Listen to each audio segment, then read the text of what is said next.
আমরা এই মুহূর্তে আছি এখন দুবাই মলের আউটসাইডে। এখানে ভিতরে তো অনেক বড়, অনেক সময় হাঁটলাম, পা ব্যথা হয়ে গেছে, বাইরে বেরোইছি।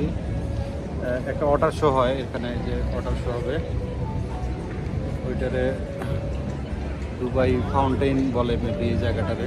আর আমার পিছনে কিন্তু সেই কাঙ্ক্ষিত, বুঝতেই পারছেন এটা কি, ক্যামেরায় ধরে না, আপনার বুর্জাল খলিফা, যেটা বুর্জ খলিফা, এই সেই বুর্জ খলিফা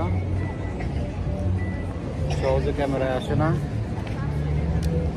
এটাতে উঠবো, আর একটু পর, অর্থাৎ আরও আধা ঘন্টা 1 ঘন্টা পরে। এখান থেকে ওয়াটার শোটা দেখার পরে যদি সিরিয়াল পাই আজকে উঠবো, না হলে কালকে আবার আসবো। কালকে টিকিট আগে থেকে কেটে নিব।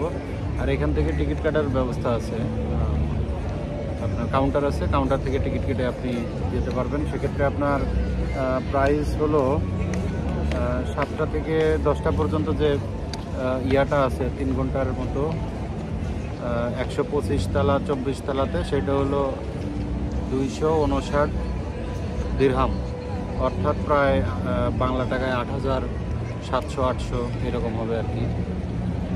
আর লাউঞ্জ সহকারে ইউজ করা যায়, সেক্ষেত্রে আরও দামটা বেশি। ওইটা একটু অনেক বেশি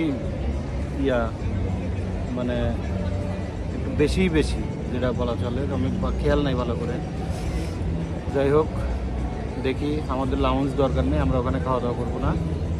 আমরা শুধু 124-25 তলাতে দেখে তারপরে নিচে নেমে যাবো। আর ওয়াটার শোর জন্য ওয়েট করতেছি, একটু পরেই হয়তো শুরু হবে।